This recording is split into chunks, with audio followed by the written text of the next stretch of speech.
Let's talk to Lorrae Yaderberg, who is the founder of JK Educate. It's an educational consultancy, and she is a former deputy head teacher. Good evening to you, Lorrae. Good evening, Andrew. Now, this information coming out of this conference today is pretty grim, and it seems it's pretty uniform across the country. Most schools are cutting back. That's correct, yes, and that's certainly been our experience. As an educational consultancy, we work with teachers and parents.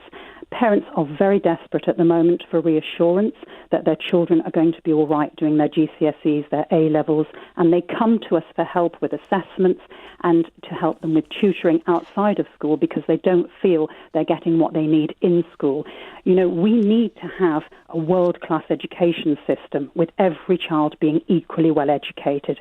And at the moment, we are going to have a vastly reduced education system for all children instead if these cuts continue. How unusual is it for schools to actually get rid of courses? For instance, quite a lot of the teachers who responded to this survey said that German has been abolished in their school, or engineering, and other subjects have gone too. I think 26 subjects have been affected. Is this unusual, or is this a new trend? I think it's something we've seen happening because we've actually been brought in to provide teachers at A-level for some of the schools at sixth form where they've not had teachers and they've not funded teachers to teach classes, but they've had the odd child that needed support, so we've been brought in to bring teaching in. Now, we've noticed this as a trend that has started to grow. I think it's signs of things to come, and again, that's why we're being contacted to provide those subjects such as German and so on. We can see this is happening. Do you, for the teachers, it must be pretty desperate to have to say to children, particularly maybe if you've done brilliantly at German at GCSE, I'm really sorry we're not doing it in A-level? Must be desperate for them. Desperate for them. And again, we see this because the teachers eventually become so disheartened they actually give up and they start looking for jobs with us, providing that teaching outside of school instead. They just don't have the faith in the system any longer. Now, we could talk about the money, and I don't want to talk about the money particularly, Lorrae, because the Education Secretary says there's more money going into schools than ever before. But is the other issue now there are more, the school classes are more overcrowded than they were because of, just because the population is growing so fast and because of the pressure of immigration too? Is that another factor which is causing pressure on school budgets and why they are having to abolish some classes, some subjects, and also school trips? We loved our school trips when we were kids. It would have been a heartbreak if we'd lost them. Well, if you think about it, if you've got an increase of pupils and you're cutting budgets, and, you know, they say that they are giving more money than ever, but that money is not enough. It doesn't matter how much money in terms of more money than ever. If that's not enough money to meet the demands of our children that they need, then that's not going to be enough. It's as simple as that. What we've got now are schools who are not able to afford experienced teachers. They're relying on cheaper, newly qualified staff, which are excellent, but a whole staff should not be made of those teachers. And the quality of teaching and learning is falling as a result.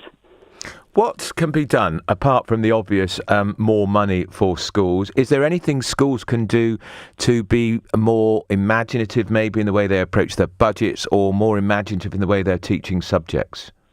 Well, to be honest with you, you know, once you get down to the bone, there's very little you can do. I think most head teachers are very responsible and they are taking decisions they don't want to take. I know in some schools they are raising money locally, which, you know, on the one hand is admirable, on the other hand is awful, because when you get in deprived areas, it's just not possible. So you get an inequality immediately arising from that. So at the moment, I think schools are really struggling and scratching their heads as to what they are going to do. When you say they're raising money locally, what, they're doing fundraising campaigns to pay for books or to pay for a teacher? What exactly are they doing? Well, schools have traditionally done that. You know, the PTAs will be raising money. But this is even more. They might be asking for levies. They might be asking the whole parent body to provide a certain sum, to opt in to provide money every term. You know, that people are wondering what to do, how to pay their bills. What of the Education Secretary today carrying out the wishes of the Prime Minister, who, as you know, was a grammar school girl? She's the last grammar school girl who was at number 10, Mrs Thatcher, closed grammar schools. She never increased the number.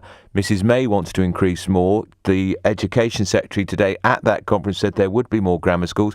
Is that going to make the current problems with funding worse, better, or no different at all?